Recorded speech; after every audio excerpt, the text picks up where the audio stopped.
Jailer 2 படம் பற்றி Nelson கொடுத்த சூப்பரான அப்டேட். அதாவது இப்போ தலைவர் ரஜினிகாந்த் அவர்களுடைய கூலி படம் ரிலீஸ் ஆகி சக்கப்போடு போட்டிருக்கு. வசூல்லையும் ஒரு மாபெரும் சாதனை படைச்சிருக்கு. அடுத்ததாக சூப்பர் ஸ்டார் ஜெயிலர் 2 படத்தில் நடிச்சிட்ருக்காங்க. ஜெயிலர் 2 படம் அடுத்த வருடம், அதாவது 2026 சம்மரில் ரிலீஸ் ஆகும் அப்படின்னு ஒரு தகவல் வெளியாயிட்டிருக்கு. இந்த நிலையில் ஜெயிலர் படத்தோட படப்பிடிப்புகள்லாம் விறுவிறுப்பாக போயிட்டுருக்கு. நெல்சன் சமீபத்தில் ஒரு விருது வழங்கும் விழாவில் பங்கேற்றிருந்தார். அந்த விழாவில் தான் நெல்சன் ஜெயிலர் 2 படம் பற்றிய ஒரு சூப்பரான அப்டேட் ஒன்று கொடுத்துருக்காரு.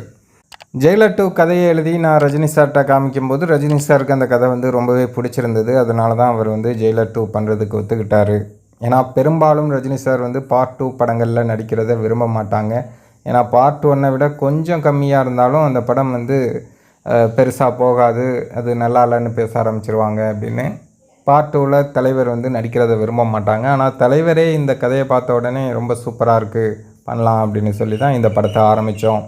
படப்பிடிப்பு முழுசாக நிறைவடைவதற்கு முன்னாடி நம்ம ஃபைனல் அவுட்புட் பற்றி எதுவும் பேச முடியாது. ஆனால் மக்களுக்கு இந்த படம் ரொம்பவே பிடிக்கும் அப்படின்னு எனக்கு நம்பிக்கை இருக்குது அப்படின்னு நம்ம நெல்சன் திலீப் குமார் சொல்லியிருக்காரு.